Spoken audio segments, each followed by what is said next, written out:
Hello दोस्तों, कैसे हैं आप सभी का फेक गर्लफ्रेंड नई कहानी में हार्दिक स्वागत है। दोस्तों, आज ये हमारा पहला पार्ट है।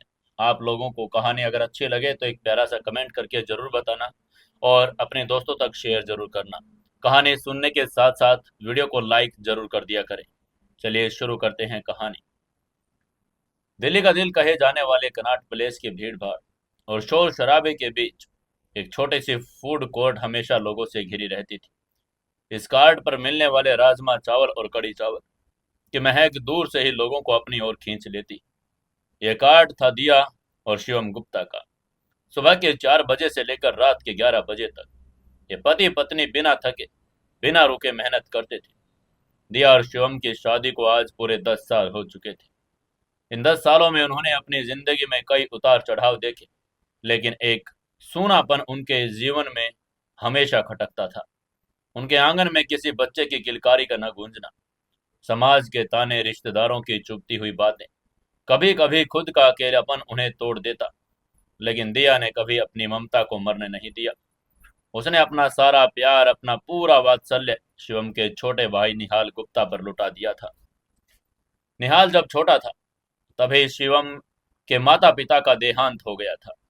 शिवम ने एक पिता की तरह निहाल को पाला, लेकिन दिया ने तो निहाल को अपनी कोख से जन्मे बच्चे से भी बढ़कर चाहा था। निहाल के लिए दिया सिर्फ भाभी नहीं, वो उसकी माँ थी। सीपी की उस छोटी सी फूड कार्ट से होने वाली कमाई बहुत ज्यादा नहीं थी। दिल्ली जैसे महंगे शहर में घर का किराया, राशन और ऊपर से निहाल की पढ़ाई का खर्च उठाना कोई आसान काम नहीं था। शिवम भयंकर गर्मी में तपता रहता।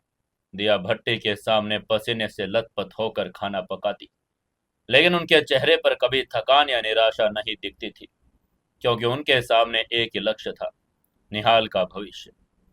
निहाल पढ़ाई में बड़ा होशियार था। वो जानता था कि उसके भैया भाभी उसके लिए अपने खून पसीने की कमाई लगा रहे हैं। वो रात रात भर जाग कर पढ़ाई करता। एक दिन जब निहाल ने अपनी ग्रेजुएशन पूरी की तो उसने शिवम और दिया के सामने अपनी इच्छा रखकर कहा, भैया भाभी, मैं आगे की पढ़ाई के लिए कनाडा जाना चाहता हूँ। वहां से मैनेजमेंट और आईटी की पढ़ाई करके मैं कुछ बड़ा करना चाहता हूँ। उसकी यह बात सुनकर एक पल के लिए शिवम और दिया सन्न रह गई। कनाडा भेजने का मतलब था लाखों रुपए का खर्च। लेकिन दिया ने शिवम का हाथ पकड़ा और आंखों ही आंखों में कुछ कहा। अगले ही दिन से दोनों ने अपनी मेहनत दोगुनी कर दी। उन्होंने अपने नए कपड़े खरीदने भी छोड़ दिए।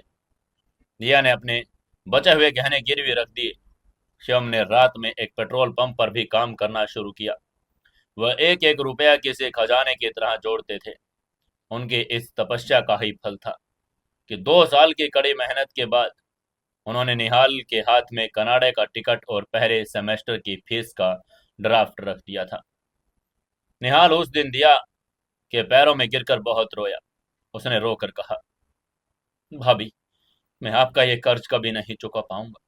मैं वादा करता हूँ कि एक दिन मैं आपको और भैया को दुनिया की हर खुशी दूंगा। तभी आगे से दिया ने उसे सीने से लगाकर कहा, बेटा, माँ बाप कर्ज नहीं देते, उनका फर्ज होता है वो निभाते हैं। तुम बस अपनी पढ़ाई पर ध्यान देना और एक बड़ा आदमी बनना। उसके बाद निहाल कनाडा चला गया। कनाडा की सर्द हवाएं, बर्फ से ढकी सड़कें शुरुआत में निहाल के लिए बहुत डरावनी थी। वहां की जिंदगी दिल्ली से बिल्कुल अलग थी। निहाल ने पढ़ाई के साथ साथ पार्ट टाइम जॉब करना शुरू कर दिया। वो सुबह यूनिवर्सिटी जाता, दोपहर में एक लाइब्रेरी में काम करता और रात को एक रेस्टोरेंट में बर्तन धोता था। कई रातें उसने सिर्फ एक कप कॉफी और ब्रेड खाकर गुजारी थी, क्योंकि वो नहीं चाहता था कि उसे अपने भैया भाभी से पैसे मांगने पड़े। कनाडा की जमा देने वाली ठंड में जब निहाल ठिठुरता तो उसे सीपी की वो उस भट्टी में गर्मी याद आती, जिसके सामने खड़ी होकर उसकी भाभी के लिए वो रोटियां सेकती थी। वो याद उसे हार न मानने की ताकत देती थी।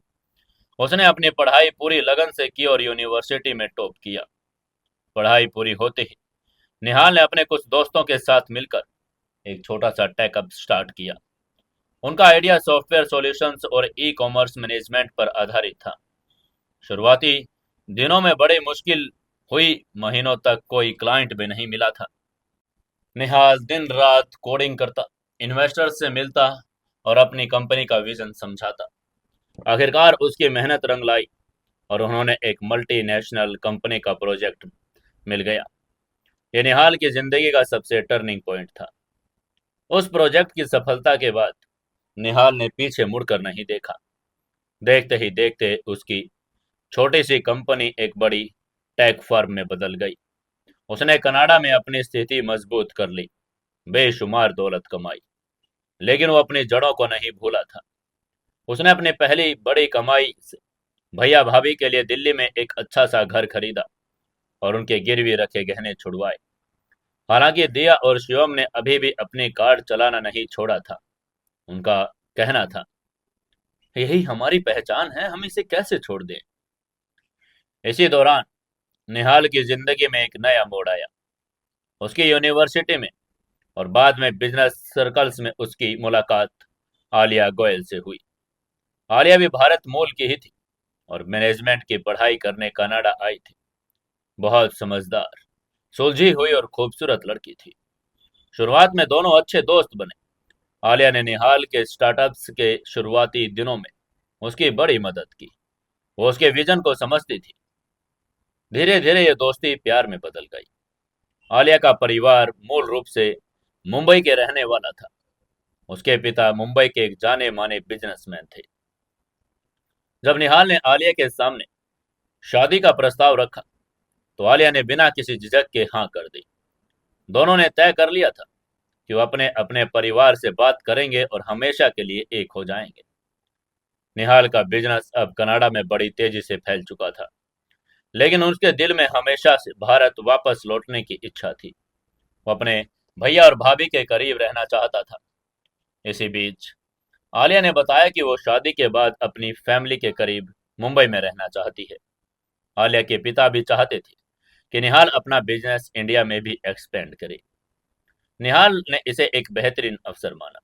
उसने अपनी कंपनी के कुछ ब्रांचेज इंडिया में बेंगलोर, पुणे और दिल्ली में शुरुआत कर दिया। जब उसे लगा कि इंडिया में उसके बिजनेस का स्कोप कनाडा से भी ज्यादा है, तो उसने धीरे धीरे अपना पूरा बिजनेस और हेडक्वार्टर इंडिया शिफ्ट करने का फैसला कर लिया था। क्योंकि आलिया का परिवार मुंबई में था और मुंबई इंडिया की आर्थिक राजधानी थी, इसलिए निहाल ने मुंबई में ही अपनी कंपनी की मेन ब्रांच और हेड ऑफिस खोलने का निर्णय ले लिया था। कनाडा का सफल बिजनेस मॉडल भारत में भी हिट रहा। निहाल की कंपनी ने आते ही भारतीय मार्केट में तहलका मचा दिया और कुछ ही सालों में निहाल गुप्ता का नाम भारत के सबसे सफल यंग एंटरप्रेन्योर्स की लिस्ट में शामिल हो गया। उसने बांद्रा के एक पॉश इलाके में एक आलीशान सी फैसिक पेंट हाउस खरीदा। उसके पास दौलत, शोहरत और प्यार करने वाली आलिया थी, लेकिन उसका दिल अभी भी दिल्ली की उस छोटी सी फूड कार्ट के आसपास अटका था। इसके बाद निहाल और आलिया की शादी की तारीख पक्की हो गई थी। आलिया के परिवार वाले मुंबई में एक बहुत ही ग्रैंड वेडिंग की तैयारियां कर रहे थे, लेकिन निहाल के दिमाग में कुछ और ही चल रहा था। निहाल ने अब तक आलिया या उसके परिवार वालों को अपने भैया भाभी के संघर्ष के बारे में कुछ भी डिटेल से बताया नहीं था। आलिया बस इतना जानती थी कि निहाल के एक बड़े भाई है जो दिल्ली में रहते हैं।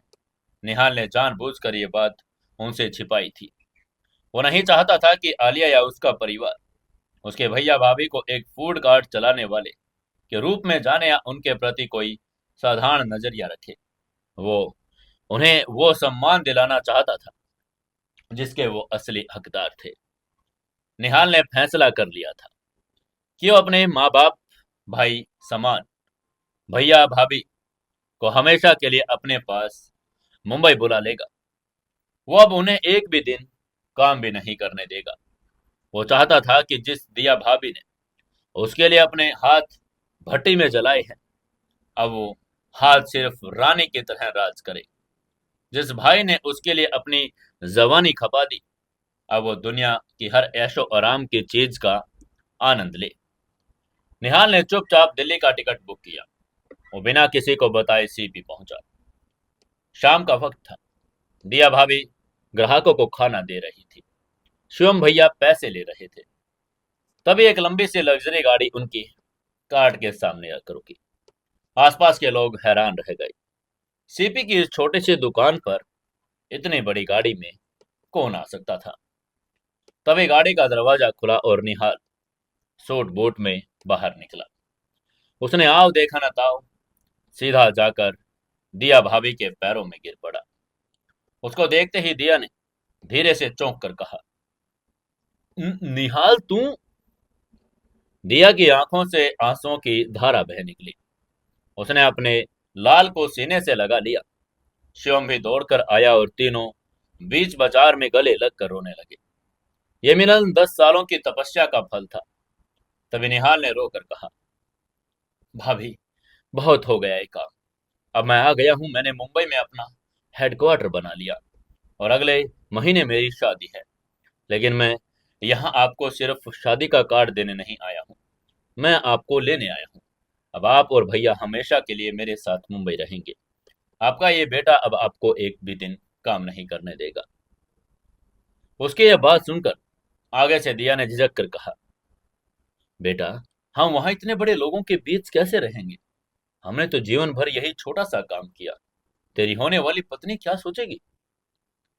तभी निहाल ने अपनी भाभी के आंसू पोंछ कर कहा, भाभी, मेरी पत्नी वो सोचेगी जो मैं चाहूंगा, और मैं चाहता हूं कि वो आपको मेरे भगवान के रूप में जाने। मैंने आलिया को आपके बारे में कुछ नहीं बताया है।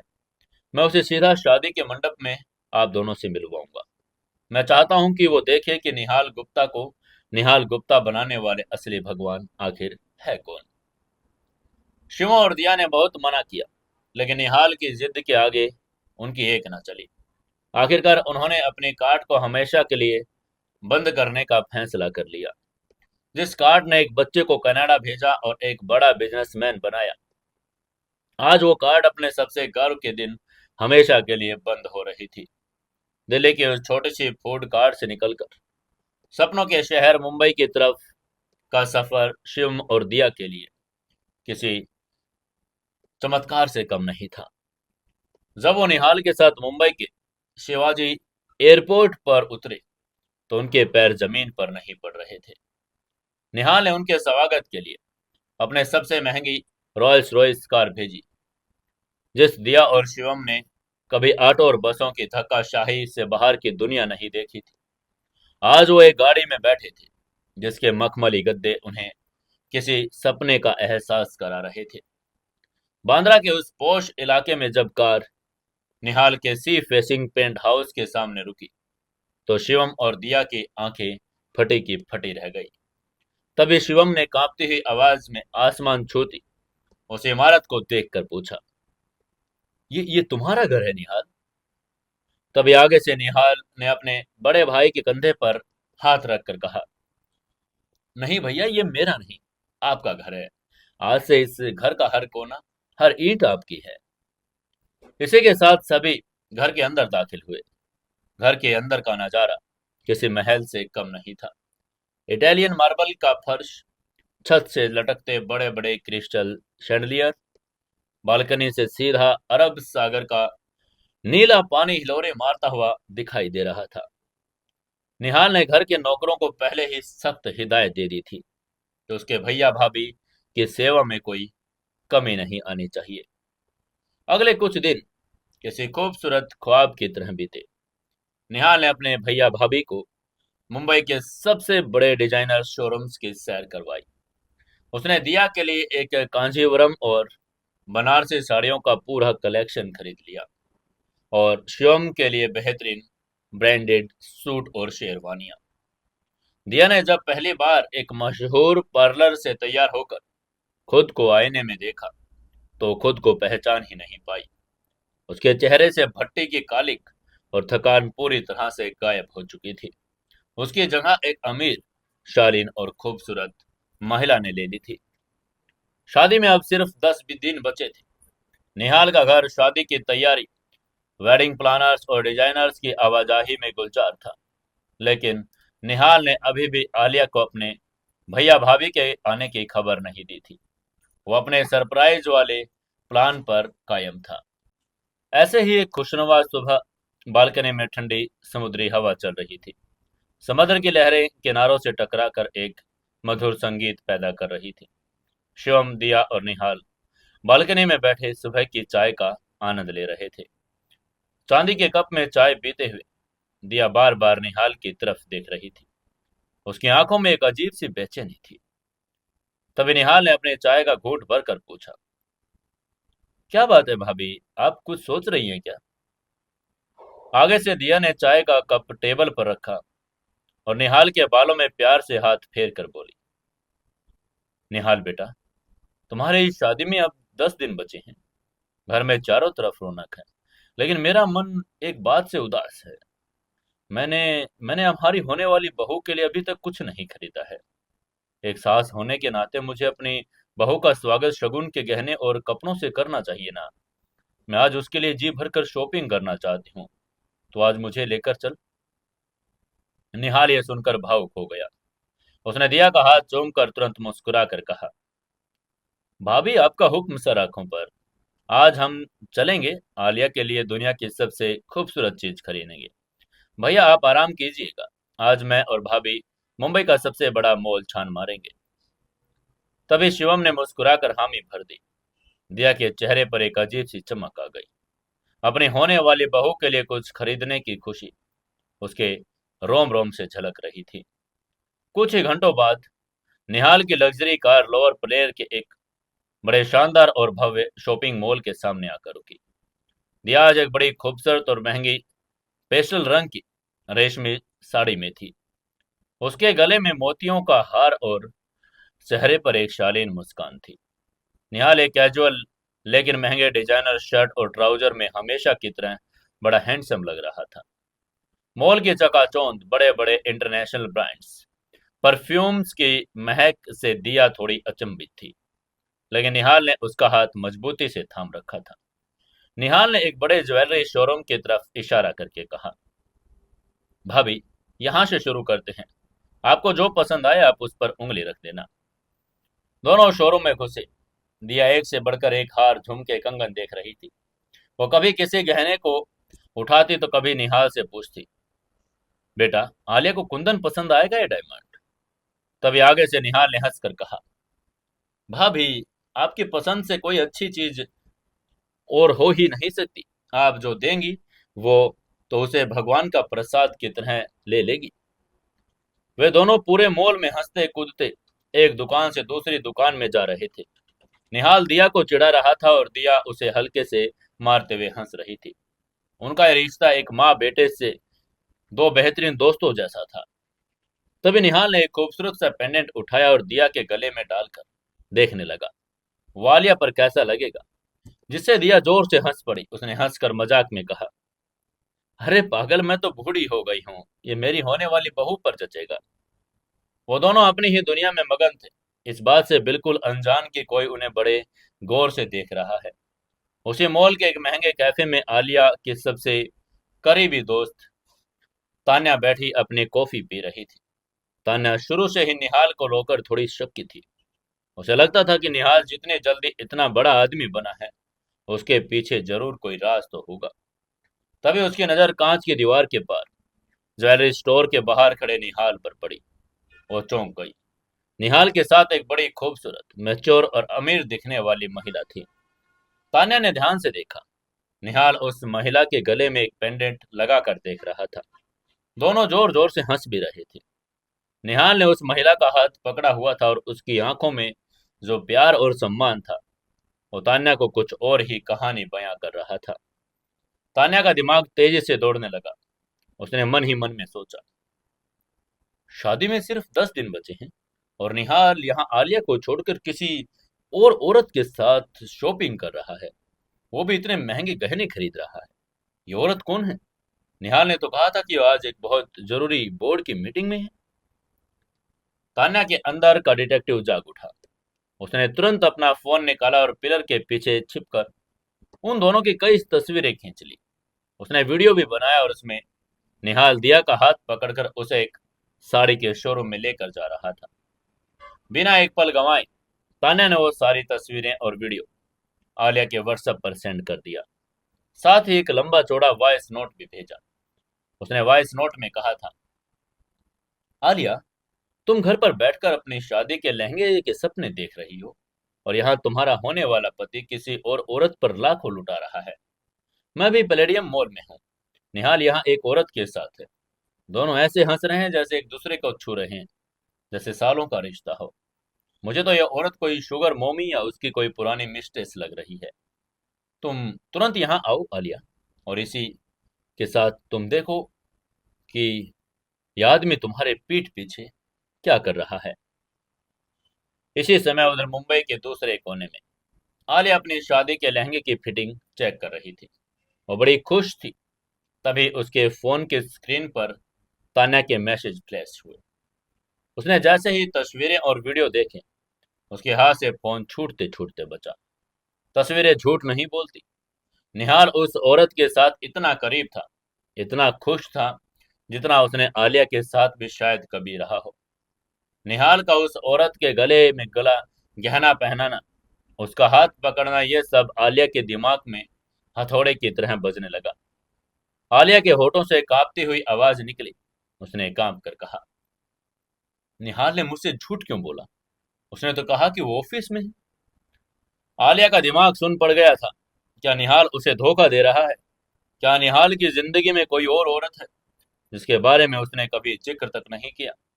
10 दिन के बाद शादी है और कार्ड बंट चुके हैं, मीडिया में खबर, और निहाल यहाँ। आलिया के अंदर का प्यार अचानक एक भयंकर गुस्से और असुरक्षा में बदल गया।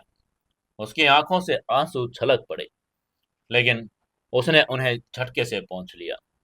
उसने अपने गाड़ी की चाबी उठाई और बिना किसी को छुए कुछ बताए पागलों की तरह गाड़ी चलाकर मॉल की तरफ निकल पड़ी। रास्ते का हर एक ट्रैफिक सिग्नल उसे उसके सीने में उठने वाली तेज ज्वाला और तेज होती जा रही थी। वह आज निहाल को रंगे हाथों पकड़ना चाहती थी। वहीं उधर मॉल में दिया और निहाल एक बड़े एथनिक वियर शोरूम में बैठे थे। दिया आलिया के लिए लाल रंग का एक बड़ा खूबसूरत महंगा लहंगा फाइनल कर रही थी। तभी निहाल का फोन बजा। यह उसकी कंपनी के वाइस प्रेसिडेंट का कॉल था। निहाल ने फोन उठाया और चंद सेकंड में ही उसके चेहरे की रंगत उड़ गई। उसकी कंपनी के एक इंटरनेशनल सर्वर में भयंकर क्रैश आ गया था। करोड़ों का नुकसान होने का खतरा था। कुछ विदेशी इन्वेस्टर्स अचानक ऑफिस पहुंच गए थे और निहाल का वहां होना तुरंत जरूरी था। निहाल ने फोन काटा और गहरी सांस ली। वो दिया के पास गया, जो इस वक्त लहंगे पर लगे जरदोजी के काम को निहार रही थी। तभी निहाल ने झिझक कर कहा, भाभी। दिया ने चिंता में पूछा, क्या हुआ निहाल, तेरा चेहरा क्यों उतर गया? निहाल ने परेशान होकर कहा, भाभी, ऑफिस में बड़ी इमरजेंसी आ गई, मुझे अभी इसी वक्त पहुंचना होगा। अगर मैं नहीं गया तो वहां बड़ा नुकसान हो सकता है। उसकी यह बात सुनकर दिया ने तुरंत लहंगे को साइड में रखकर कहा, अरे तो तू जा ना बेटा, काम सबसे पहले है। मेरी शॉपिंग तो हो गई है, मैं ऑटो लेकर घर आ जाऊंगी।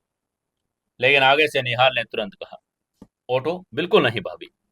निहाल ने तुरंत अपनी जेब से अपना सबसे कीमती और लिमिटलेस ब्लैक प्लेटिनम कार्ड निकाला और दिया के हाथ में रखकर कहा, भाभी आप कहीं नहीं जाएंगी, आप आराम से अपनी होने वाली बहू के लिए शॉपिंग कंटिन्यू कीजिए। ये कार्ड रखिए और इसकी कोई लिमिट नहीं है। जो आपको पसंद आए खरीद लीजिए, चाहे तो पूरा मॉल खरीद लीजिए।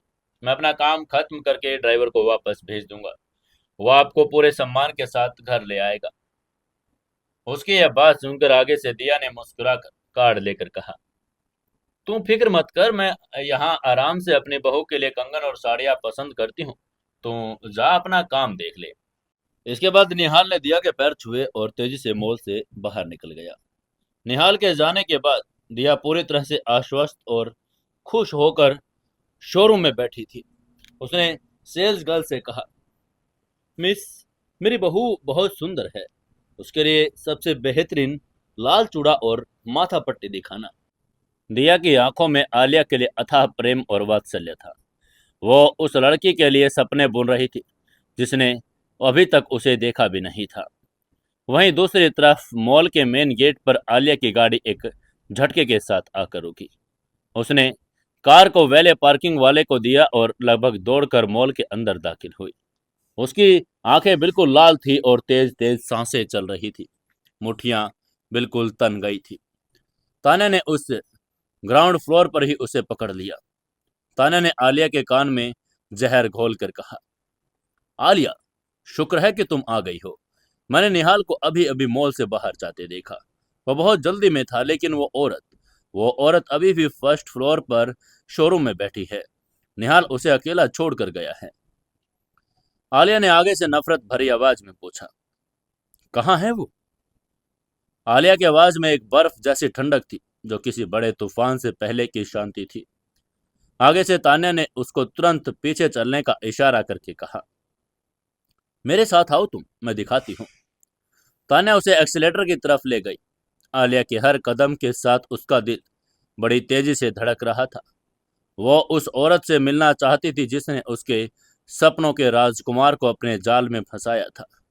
वो जानना चाहती थी कि आखिर उस औरत में ऐसा क्या है जो निहाल अपने होने वाली पत्नी को भूलकर उसके साथ वक्त बिता रहा था। शोरूम के बाहर पहुंचकर आलिया ने कांच के दरवाजे से अंदर झांका। अंदर सोफे पर वही महिला बैठी थी, दिया। दिया के हाथ में निहाल का वो ब्लैक प्लेटिनम कार्ड था, जिसे आलिया बड़े अच्छे से जानती थी। दिया ने मुस्कुराकर महंगे कंगन देख रही थी। आलिया के सब्र का बांध टूट गया। उसने शोरूम का भारी कांच का दरवाजा धक्का देकर खोला और तेज कदमों से दिया की तरफ बढ़ने लगी। शोरूम के अंदर एक अजीब सा सन्नाटा छा गया। आलिया की आंखों में जलती हुई आग और दिया की आंखों में एक मासूमी खुशी। दोनों के बीच की दूरी अब कुछ ही कदमों की रह गई थी, और इसी के साथ एक ऐसी गलतफहमी का बवंडर वो शोरूम में दाखिल हो चुका था, जो अगले ही पल निहाल के बुने सारे सपनों को तहस नहस करने वाला था। शोरूम का भारी कांच का दरवाजा एक भयंकर झटके के साथ खुला। तेज तर्रार आंखों के साथ वो अंदर घुसी। दिया, जो अभी आलिया के साथ बड़ी खूबसूरत लाल जोड़े को निहारने में मगन थी, वो अचानक शोर से घबरा कर पलटी। लेकिन इससे पहले वो कुछ समझ पाती, एक तेज आंधी की तरह आलिया उसके सामने आकर खड़ी हुई। आलिया का चेहरा गुस्से से तमतमाया हुआ था।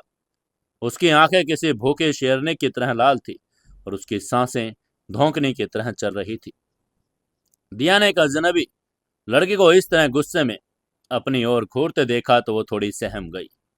वो कुछ पूछने ही वाली थी कि आलिया की नजर सीधे दिया के हाथ में मौजूद निहाल के उस ब्लैक प्लेटिनम कार्ड पर पड़ी। उस कार्ड को देखते ही आलिया के दिमाग की नसें फटने को हो गई। उसके अंदर पल रहा वो शक अब एक भयानक यकीन में बदल चुका था कि औरत निहाल के दौलत पर ऐश कर रही है। बिना एक सेकंड की देरी किए आलिया ने झपट्टा मारा और पूरी ताकत से दिया के हाथों से वो कार्ड छीन लिया। कार्ड छीनने की वजह से दिया की उंगलियों में तेज खरोंच आई, लेकिन आलिया को इससे कोई फर्क नहीं पड़ा। तभी आलिया ने शोरूम के बीचों बीच पूरी ताकत से चीख कर कहा, ये कार्ड तुम्हारे पास कहां से आया है? कौन हो तुम? और निहाल के साथ तुम्हारा क्या चक्कर चल रहा है? उसकी आवाज इतनी तेज और तीखी थी कि मॉल के बाहर से गुजरते लोग भी रुककर अंदर देखने लगे। दिया एकदम से सुन्न पड़ गई। उसे समझ ही नहीं आ रहा था कि यह लड़की कौन है, उसे इस तरह बदतमीजी से बातें क्यों कर रही है। दिया ने अपनी कांपती आवाज में उसे समझाने की कोशिश करके कहा, बेटा, तुम कौन हो? शांत हो जाओ। ये कार्ड मुझे मेरे निहाल ने दिया है। तुम शायद कोई गलतफहमी का शिकार हो गई हो। मुझे बात तो। तभी आलिया ने दिया की बात को बीच में काट कर एक जहरीली फुफकार छोड़ी और बोली, चुप रहे औरत, मुझे बेटा कहने की हिम्मत मत करना। मैं जानती हूं तुम जैसी औरतों को। तुम जैसी लालची और चरित्रहीन औरतें ही अमीर आदमियों को अपने जाल में फंसाती हैं। निहाल जैसे सीधे साधे लड़के को अपने रूप के जाल में फंसाकर उनकी दौलत लूटना तुम्हारा पेशा है। तुम क्या सोचती हो, तुम निहाल के पैसे पर यह रानी बनकर शॉपिंग करोगी और मुझे पता नहीं चलेगा? मैं उसकी होने वाली पत्नी हूँ, आलिया गोयल। ये नाम सुनते ही दिया के पैरों तले की जमीन खिसक गई। आलिया, वही आलिया जिसके लिए वो भी चंद मिनट पहले दुआएं मांग रही थी, जिसके लिए वो इतने प्यार से शादी का जोड़ा और कंगन खरीद रही थी। वह आलिया उसके सामने साक्षात एक चुड़ैल के रूप में आकर खड़ी हो गई थी। दिया की आंखों में आंसू आ गए थे। उसने भरे हुए गले के साथ कहा। आलिया, बेटी तुम आलिया हो? बेटे, तुम सच में बहुत बड़ी गलतफहमी में हो। मैं मैं निहाल की कोई बुरी औरत नहीं हूँ। मैं तो उसकी। वहीं आलिया पूरी तरह से आपे से बाहर हो चुकी थी। उसने चिल्ला कर कहा, मैंने कहा ना, अपना ये घड़ियाली रोना बंद करो। निहाल की दौलत और उसके रुतबे पर किसी का साया भी उसे बर्दाश्त नहीं था। उसे लगा कि दिया कोई ऐसी औरत है जो निहाल को ब्लैकमेल कर रही है, उसके पैसों पर राज कर रही है। तभी दिया ने आगे बढ़कर आलिया का हाथ पकड़ने की कोशिश की और कहा, मेरी बात सुनो बेटी, मैं तुम्हारे निहाल की। लेकिन इससे पहले कि दिया भाभी या माँ शब्द बोलती, आलिया ने पूरी ताकत से दिया का हाथ झटक दिया। और फिर जो हुआ, उसकी कल्पना उस शोरूम में खड़े किसी इंसान ने नहीं की थी। आलिया ने आगे बढ़कर दिया के सुंदर और संवरे हुए बाल को अपनी मुट्ठी में जकड़ लिया और दिया के मुंह से दर्द के मारे एक तेज चीख निकल गई। दिया दर्द से तड़प उठी। उसने खुद को छुड़वाने की कोशिश करके कहा, ओह, छोड़ो मुझे, मुझे दर्द हो रहा है। उसके बालों की जड़ों से लेकर सिर तक एक भयानक टीस उठ रही थी। आगे से आलिया ने दिया के बाल और जोर से खींचकर कहा, दर्द तो मैं तुझे अब दूंगी चुड़ैल। तूने आलिया गोयल की चीज पर नजर डालने की हिम्मत कैसे की? आज मैं तुझे तेरी असली औकात दिखाऊंगी। वहीं तान्या भी आ गई थी। तान्या ने बजाय आलिया को रोकने की, उल्टा दिया का दूसरा हाथ मरोड़कर पीछे कर दिया। तभी शोरूम के कर्मचारी और मैनेजर ने आगे बढ़कर उनको समझाने की कोशिश करके कहा, मैम प्लीज शांत हो जाइए, आप यहाँ ये सब नहीं कर सकती, हम पुलिस को बुला लेंगे। लेकिन आलिया ने पलटकर मैनेजर को खूंखार नजर से देखा और चिल्लाकर कहा, मैं आलिया गोयल हूँ, निहाल गुप्ता की होने वाली बीबी और गोयल इंडस्ट्री की इकलौती वारिस। अगर किसी ने बीच में आने की कोशिश की तो मैं इस पूरे मॉल को खरीद कर तुम सबको सड़क पर ला दूंगी। ये औरत एक चोर है, एक फ्रॉड है, जो मेरे होने वाले पति को फंसा रही है। आलिया का रुतबा और उसका गुस्सा देखकर किसी के भी आगे बढ़ने की हिम्मत नहीं हुई। लोग बस अपने मोबाइल निकाल कर वीडियो बनाने लगे।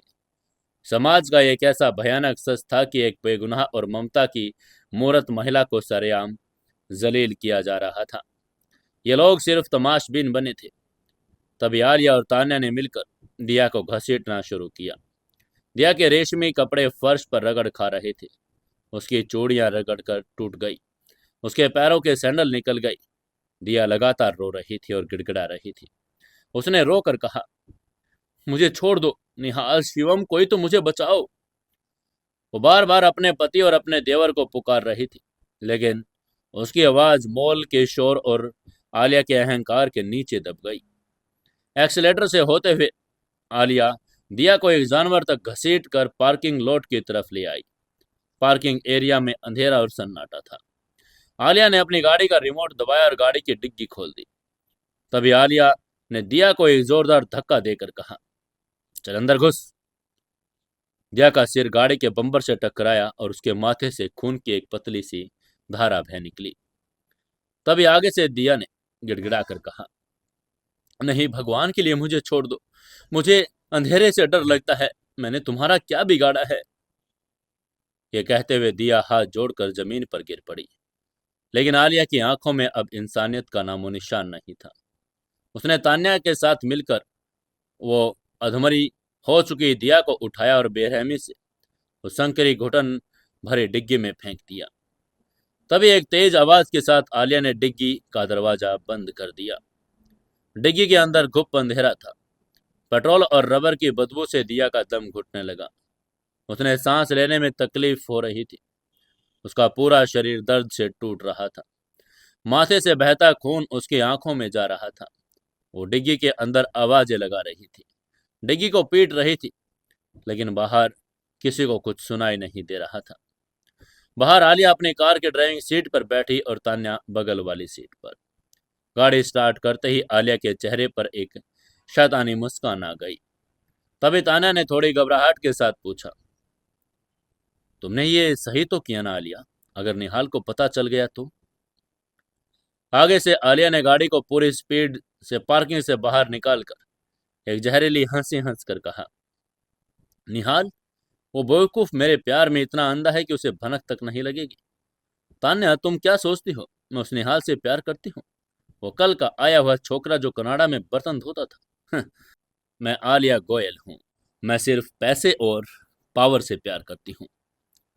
आलिया की असली सच्चाई और उसका भयानक रूप अब सामने आ रहा था। उसने स्टीयरिंग व्हील को जोर से पकड़कर कहा, जब निहाल इंडिया आया था तब मेरी नज़र उसके बढ़ते बिजनेस एम्पायर पर थी। मुझे पता था यह आदमी एक दिन बड़ा बनेगा। मैंने बड़ी चालाकी से कनाडा में उससे दोस्ती की, फिर प्यार का नाटक किया और उसे कन्विंस किया कि अपना पूरा हेडक्वार्टर मुंबई में शिफ्ट करे।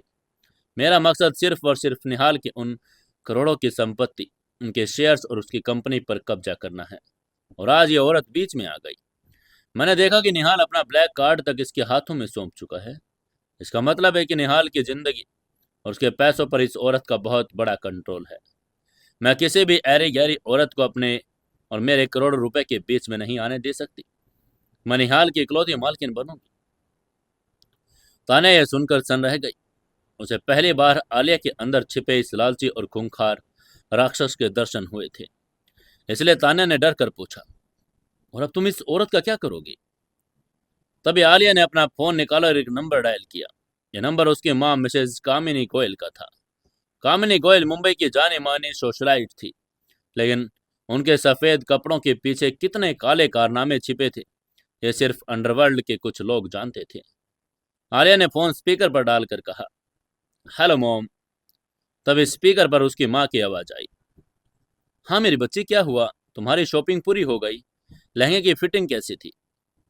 कामिनी गोयल की मीठी आवाज पूरी गाड़ी में गूंज गई। इधर से आलिया ने दांत पीस कर कहा, मॉम लहंगे को गोली मारो। यहाँ एक बहुत बड़ी प्रॉब्लम आ गई। निहाल की जिंदगी में कोई औरत है।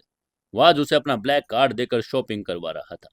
मुझे लगता है कि ये औरत निहाल की कोई पुरानी रखेल या ऐसी ब्लैकमेलर है जो उसके पैसों पर कुंडली मार कर बैठी है। मैं उसे बर्दाश्त नहीं कर सकती। उसकी यह बात सुनकर कामिनी की आवाज अचानक से गंभीर और खतरनाक हो गई। उसने चौंक कर कहा, क्या बकवास कर रही हो तुम आलिया? शादी में सिर्फ 10 दिन बचे हैं। हमारा पूरा प्लान चौपट हो जाएगा। हमने निहाल की कंपनी के जो शेयर्स तुम्हारे नाम पर ट्रांसफर करने के पेपर वर्क तैयार किया है, वो सब धरा का धरा रह जाएगा। वो औरत है कहाँ अभी? इधर से आलिया ने तुरंत जवाब देकर कहा, वो मेरी गाड़ी की डिग्गी में बंद है मॉम। मैंने उसे बीच मॉल से किडनैप कर लिया। अब आप बताइए मुझे क्या करना है? मैं इसे अपने रास्ते के हमेशा के लिए हटाना चाहती हूँ। ये कहते हुए आलिया की आवाज में रत्ते भर भी खौफ नहीं था। ये उसकी बात सुनकर फोन के दूसरी तरफ कुछ सेकंड की खामोशी छाई और फिर कामिनी गोयल की ठंडी और बेरहम आवाज आई। उसने कहा, तुम घबराओ मत आलिया। तुमने जो किया बिल्कुल सही किया। अगर कोई कांटा तुम्हारे रास्ते में आए तो उसे उखाड़ फेंक देना चाहिए। तुम उस औरत को लेकर हमारे पुराने बंद पड़े टेक्सटाइल मिल वाले गोदाम की तरफ आओ। वो इलाका शहर से बहुत दूर है। वहां परिंदा भी पर नहीं मार सकता। मैं कुछ अपने खास आदमियों को वहां भेज रही हूँ। वो लोग इस औरत को ऐसा ठिकाना लगाएंगे कि पुलिस तो क्या, भगवान के इसकी लाश नहीं ढूंढ पाएगा। और निहाल के सामने हम ये साबित कर देंगे कि औरत उसके पैसे लेकर देश से भाग गई है। उनकी ये बात सुनकर इधर से आलिया ने तुरंत खुश होकर कहा, thank you mom, you are the best. Alia ने मुस्कुराकर फोन काट दिया। उसने कार की स्पीड और बढ़ा दी। वहीं गाड़ी की डिग्गी के अंदर बंद दिया की हालत लगातार बिगड़ती जा रही थी। ऑक्सीजन की कमी और सिर से बहते खून की वजह से उसका दिमाग सुन पड़ने लगा था। अंधेरे में उसे सिर्फ और सिर्फ निहाल और शिवम के चेहरे याद आ रहे थे। दिया ने मन ही मन प्रार्थना करके कहा, हे भगवान, मेरे निहाल की रक्षा करना। वो लड़की कोई इंसान नहीं, नागिन है। वो मेरे बेटे की जिंदगी बर्बाद कर देगी। शिवम, मुझे बचा लो शिवम। उसकी आंखों के सामने 10 साल पुराने वो दिन आ गए जब उसने अपनी चूड़ियां गिरवी रखकर निहाल को कनाडा भेजा था। उसने कितनी मन्नतें, कितनी तपस्या के बाद ये दिन देखा था। और आज जब खुशियों ने उनके दरवाजे पर दस्तक दी तो नियति ने उसे मौत के इस अंधेरे कुएं में धकेल दिया था। गाड़ी मुंबई के चकाचौंध भरी सड़कों से निकलकर अब एक सुनसान और ऊबड़ खाबड़ रास्ते पर दौड़ रही थी। हर एक हिचकोले के साथ दिया का शरीर डेगी के लोहे की चादर से टकराता और उसके मुंह से दर्द भरी करहा निकल जाती। आलिया का घमंड आसमान छू रहा था। उसे लग रहा था कि वो जीत गई है। उसे लगा था कि निहाल की जिंदगी में सबसे बड़ी रुकावट को हटा दिया है। लेकिन वो अपने अहंकार में ये भूल गई थी कि जिस औरत को वो डिग्गी में एक कचरे की तरह बंद करके लेकर जा रही है, वो औरत कोई आम औरत नहीं थी। वो दिया गुप्ता थी, और उस निहाल गुप्ता की माँ, जिसने अपने भैया भाभी के लिए अपना पूरा साम्राज्य खड़ा किया था। जब निहाल को यह पता चलेगा कि जिस भगवान की वो पूजा करता है, जिस भाभी ने उसे अपने खून पसीने से सींचा है, उसके साथ उसकी होने वाली पत्नी ने क्या सुलूक किया, तो वो विनाश का जो तांडव मचेगा, वो पूरे मुंबई शहर को हिला कर रख देगा। लेकिन अभी के लिए दिया की सांसें डिग्गी के उस खौफनाक अंधेरे में टूट रही थी। मौत का एक भयानक जाल कामिनी गोयल ने उस सुनसान गोदाम में एक अंदर बना दिया था। आलिया की गाड़ी तेज रफ्तार से मुंबई की भीड़ भाड़ और चकाचौंध से बहुत दूर शहर के बाहरी इलाके में स्थित एक वीरान इंडस्ट्रियल एरिया में दाखिल हो चुकी थी। यहाँ मीलों तक सिर्फ बंद पड़ी फैक्ट्रियां, टूटी फूटी इमारतें और खौफनाक सन्नाटा था। ये इलाका दिन में भी डरावना लगता था। शाम ढलते ही ये किसी कब्रगाह में तब्दील हो जाता। कार एक पुरानी जंग खाई हुई लोहे की ग्रिल को पार करके एक जर्जर टेक्सटाइल मिल के अहाते में जाकर रुकी। गाड़ी के रुकते ही तान्या ने राहत की सांस ली, लेकिन आलिया के चेहरे पर एक शैतानी और बेरहम मुस्कान थी। उसने कार का इंजन बंद किया और बाहर निकली। डिग्गी के अंदर ऑक्सीजन की कमी, घुटन, माथे से लगातार बहते खून की वजह से दिया की चेतना आधी हो चुकी थी। गाड़ी के अचानक रुकने से उसे समझ आ गया था कि शायद उसकी जिंदगी का सफर अभी यहीं रुकने वाला है।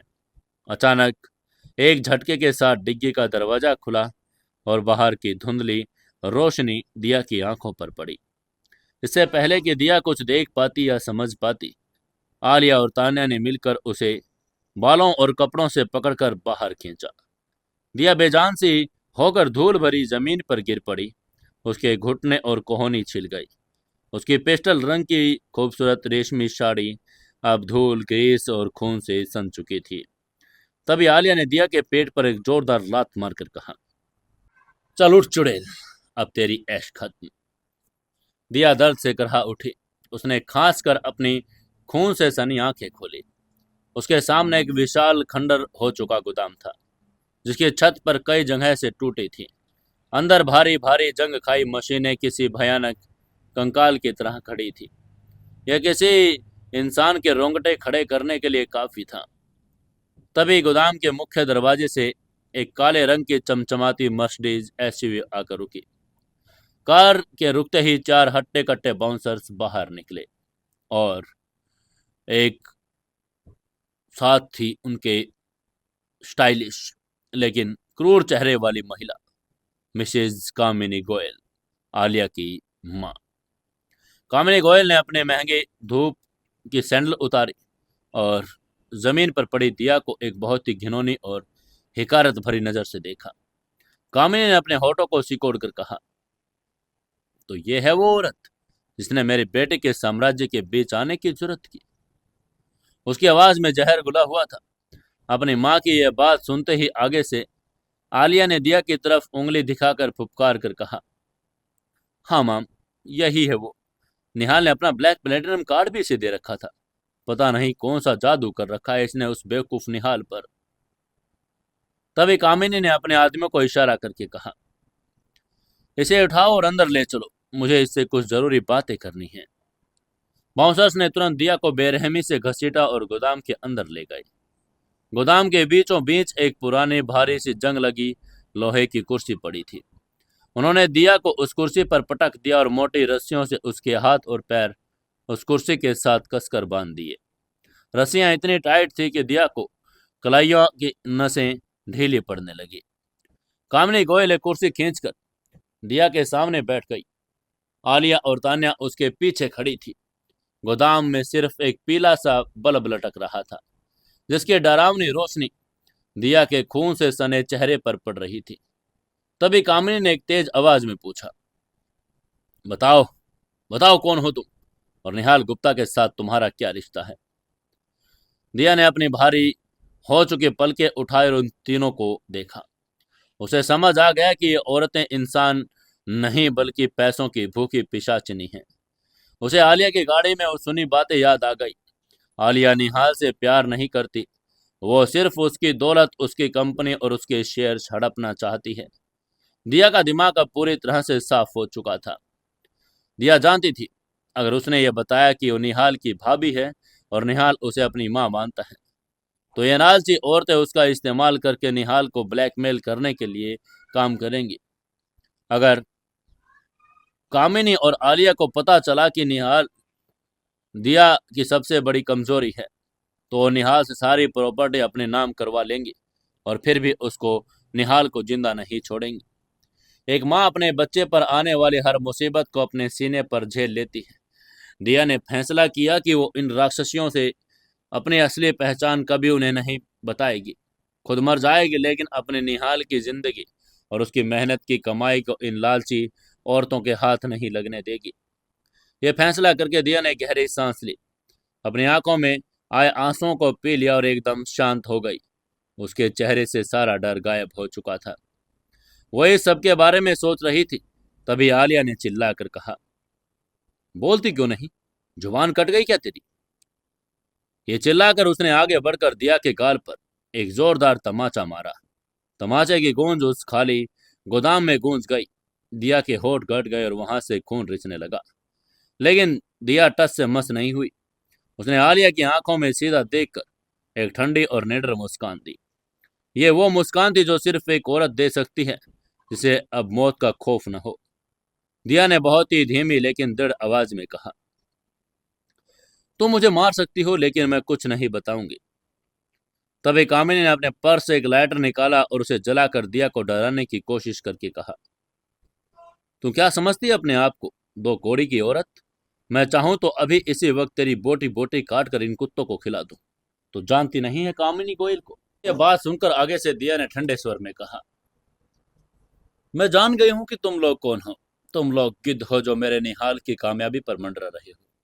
तुम्हारी बेटी उससे प्यार नहीं करती, वो सिर्फ एक सौदा कर रही है। लेकिन तुम लोग नहीं जानते कि तुम किससे खेल रहे हो। उसकी आवाज में अब सिर्फ एक ताकत थी। दिया के शब्दों ने आलिया के अहंकार पर गहरी चोट दगा दी। उससे यह बर्दाश्त नहीं हो रहा था कि बंदी बनी हुई औरत जिसकी जान उनके हाथों में है, वो उसे आंखें दिखा रही है। तभी दिया की आवाज अचानक से ऊंची हो गई। उसकी आंखों में एक अजीब सी ज्वाला भड़क गई। उसने पूरी ताकत से रस्सियों को खींचकर चिल्लाकर कहा, तुम्हें जो करना था कर लो। तुम मुझे काट दो, मुझे जला दो, या मुझे इस कुर्सी के साथ जमीन में गाड़ दो, मुझे कोई परवाह नहीं। लेकिन कान खोलकर सुन लो तुम दोनों। जब मेरे निहाल को इस बारे में पता चलेगा तो तुम लोगों को जिंदा जमीन में दफन कर देगा। तुम उसकी दौलत के पीछे भाग रही हो ना, मेरा निहाल तुम्हें राख में मिला देगा और तुम्हें पाताल से भी ढूंढ कर निकालेगा और तुम्हारे एक एक जुर्म का हिसाब लेगा कि तुम्हारी रूह भी कांप उठेगी। दिया के मुंह से मेरा निहाल शब्द सुनते ही आलिया के दिमाग की नसें फट गई। उस औरत का निहाल पर अधिकार जताना, उसे अपना कहना, यह आलिया के लिए किसी भयंकर गाली से कम नहीं था। आलिया पागलों की तरह चीखने लगी। उसने चिल्लाकर कहा, तेरा निहाल, तेरा निहाल वो मेरा है, सिर्फ मेरा, और तू एक सड़क छाप औरत उसे अपना कह रही है। आलिया का गुस्सा अब हैवानियत की हदें पार कर चुका था। वो पागलों की तरह गोदाम में चारों तरफ कुछ ढूंढने के लिए आगे बढ़ने लगी। तभी उसकी नजर एक भारी जंग खाई लोहे की रोड पर पड़ी। वो रोड किसी मशीन का टूटा हुआ हिस्सा थी। आलिया ने दोनों हाथों से उस लोहे की रोड को उठाया। उसकी आंखें खूनी हो चुकी थी। कामिनी गोयल भी अपनी बेटे के इस खौफनाक रूप को देखकर एक कदम पीछे हट गई, लेकिन उसने उसे रोका नहीं। आलिया हाफते हुए दिया की तरफ बढ़ी। उसने दहाड़ कर कहा, आज मैं तुझे बताऊंगी कि किसी और चीज पर नजर डालने का अंजाम क्या होता है। आगे से दिया ने देखा मौत लोहे की रोड के रूप में उसकी तरफ आ रही है, लेकिन उसने आंखें बंद नहीं की और अपने होठों पर निहाल और शिवम का नाम लिया। आलिया ने उस भारी लोहे की रोड को हवा में पूरी ताकत से उठाया। बिना किसी रहम के, बिना एक सेकंड सोचे पूरी ताकत के साथ दिया के दाईं टांग पर दे मारा। गोदाम के सन्नाटे को चीखती हुई हड्डियों के टूटने की एक भयंकर और खौफनाक आवाज गूंज गई और रोड सीधा दिया के घुटनों के ठीक नीचे बनी शिनबोन पर पड़ी हड्डी के दो टुकड़े हो चुके थे। दिया के मुंह से एक दिल दहला देने वाली गगन भेदी चीख निकली जिससे आसमान भी रो पड़े। दर्द का वो भयंकर सैलाब उसके पूरे शरीर में बिजली की तरह दौड़ गया। उसकी आंखें बाहर को आ गई, शरीर एक भयानक झटके के साथ ऐंठ गया और रस्सियों ने उसके हाथों को छील दिया। वह इस भयानक की थी और बाहर से खड़े बाउंसर भी एक पल के लिए कांप गए थे। तान्या ने डर के मारे अपने कान बंद कर लिए। दिया की टांग अजीब से कोण में मुड़ गई। वहां से तेजी से खून बहने लगा था। दर्द की वो इंतहा थी जिसे कोई भी इंसान बर्दाश्त नहीं कर सकता। दिया का सिर पीछे की तरफ लुढ़क गया। उसकी आंखों के सामने खूब अंधेरा छा गया। दर्द के उस भयंकर तूफान के आगे घुटने टेकते वो पूरी तरह बेहोश हो गई थी। वहीं आलिया अभी भी हाँफ रही थी। उसके हाथों में लोहे की रोड थी जिससे खून टपक रहा था। उसने बेहोश और अधमरे दिया की तरफ देखा और क्रूरता से हंसकर कहा, अब देखते हैं तेरा निहाल तुझे कैसे बचाता है। यह कहते हुए आलिया ने रोड को जमीन पर फेंक दिया। तभी कामिनी गोयल आगे आई और उसने दिया की नब्ज चेक करके कहा, यह अभी जिंदा है, इसे यहीं मरने के लिए छोड़ देते हैं। खून बहने से खुद कुछ घंटों में दम तोड़ देगी। चलो आलिया, हमें यहाँ से निकलना चाहिए। हमें दुनिया को और निहाल को यह दिखाना है कि हम तो अपनी शादी की तैयारियों में बिजी थे। मैं यहाँ अपने कुछ आदमियों को छोड़ देती हूँ, वो लोग इस पर नजर रखेंगे। वो तीनों शैतान औरत उस गोदाम के दरवाजे बंद करके एक बेगुनाह और महान औरत को खून से लथपथ मरने के लिए अंधेरे में छोड़कर वहां से चली गई। वहीं दूसरी तरफ मुंबई के बिक्से इलाके की स्थित इंडिया की सबसे ऊंची और महंगी कमर्शियल बिल्डिंग में एक में निहाल गुप्ता कारपेट का हेडक्वार्टर था। 60वीं मंजिल पर स्थित निहाल का ग्लास कैबिन किसी महल से कम नहीं था। पूरे शहर का नज़ारा यहाँ से दिखता था, लेकिन आज उस कैबिन में भयंकर तनाव का माहौल था। विदेशी इन्वेस्टर्स, कंपनी के टॉप डायरेक्टर्स और टेक्निकल टीम के हेड वहां पर मौजूद थे। निहाल अपनी जैकेट उतारकर शर्ट की स्लीव्स मोड़कर एक बड़े से डिजिटल बोर्ड के सामने खड़ा था। उसकी आंखों में गंभीरता थी। सर्वर क्रैश होने की वजह से कंपनी का लाखों डॉलर का डेटा खतरे में था। निहाल ने एक अथॉरिटी के साथ अपने चीफ टेक्नोलॉजी ऑफिसर को ऑर्डर देकर कहा, मुझे एक्सक्यूज नहीं चाहिए, मुझे 15 मिनट के अंदर बैकअप सर्वर चाहिए। हमारे क्लाइंट्स का डेटा कॉम्प्रोमाइज नहीं होना चाहिए। निहाल अपने काम में बड़ा माहिर था। उसने अपनी सूझबूझ और तेज दिमाग से अगले 1 घंटे के भीतर उस भयंकर संकट को टाल दिया। सर्वर वापस लाइव हो गए। इन्वेस्टर्स के चेहरों पर फिर से निहाल के लिए इज्जत और भरोसा लौट आया। मीटिंग खत्म हुई और सभी लोग निहाल की तारीफ करके बाहर निकल गए।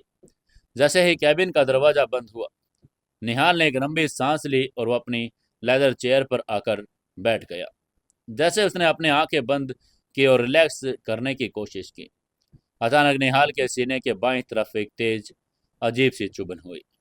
यह कोई मेडिकल दर्द नहीं था, बल्कि एक ऐसी टीस थी जो अक्सर तब उठती थी जब आपके किसी बेहद अपने पर कोई भारी मुसीबत आई हो।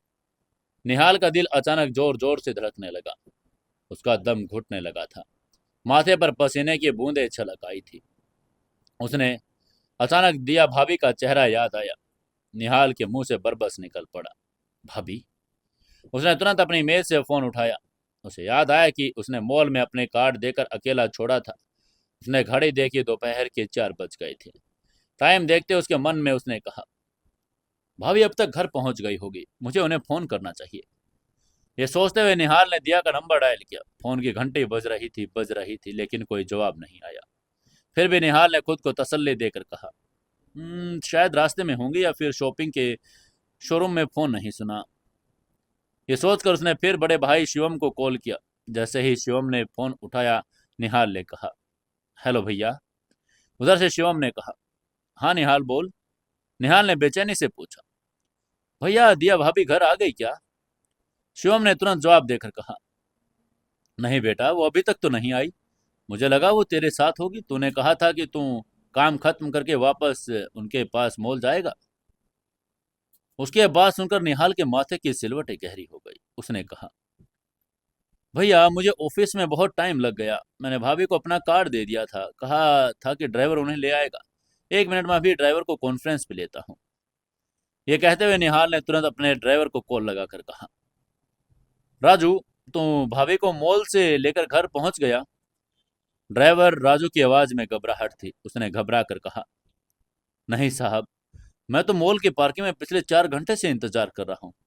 मैंने मॉल के अंदर जाकर भी देखा, लेकिन मैडम जी कहीं नहीं है। उनका फोन भी नहीं लग रहा। मुझे लगा वो किसी और गाड़ी में घर चली गई होंगी। ये सुनते ही निहाल के पैरों तले की जमीन खिसक गई। सीने में उठने वाली वो अजीब सी घबराहट एक भयंकर डर में बदल चुकी थी। निहाल लगभग चिल्ला पड़ा। उसने घबराहट के मारे चीख कर कहा, तू क्या बकवास कर रहा है राजू? भाभी मॉल में नहीं है। मुंबई के किसी वो नहीं जानती, वो कहाँ जा सकती है? शिवम लाइन पर था।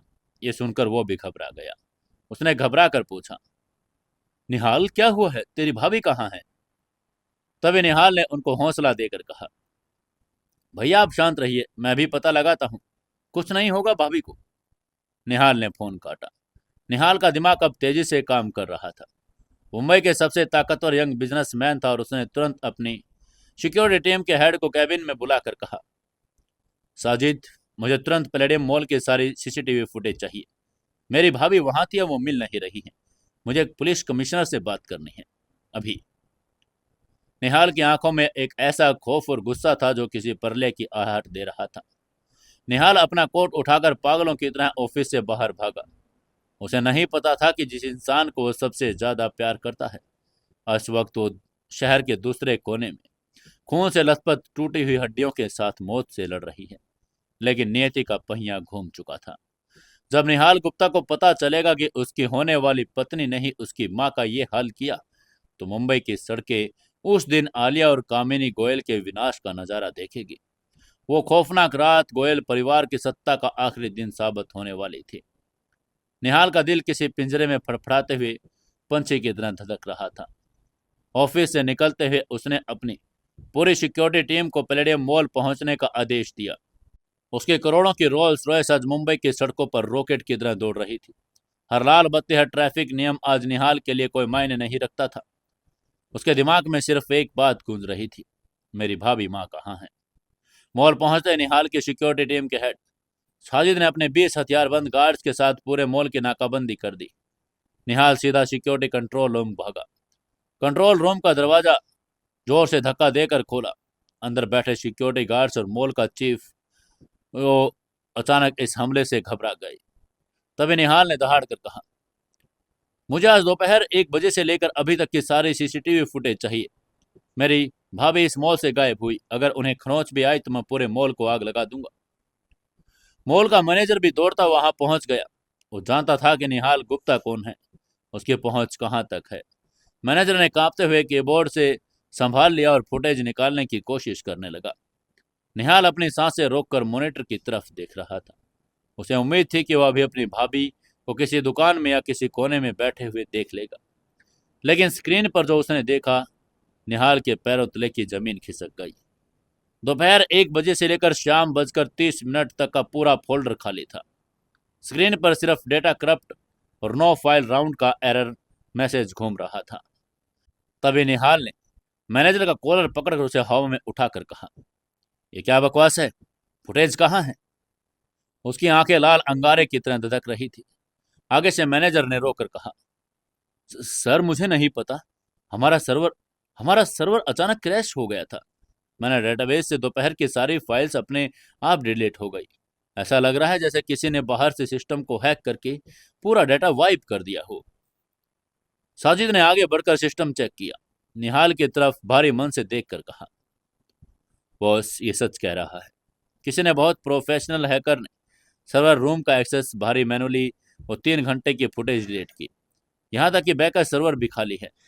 यह कोई इत्तेफाक नहीं है बॉस, ये एक सोची समझी साजिश है। ये सुनते ही निहाल का दिमाग सुन्न हो गया। उसने मैनेजर को जमीन पर पटक दिया और खुद एक कुर्सी पर धड़ाम से बैठ गया।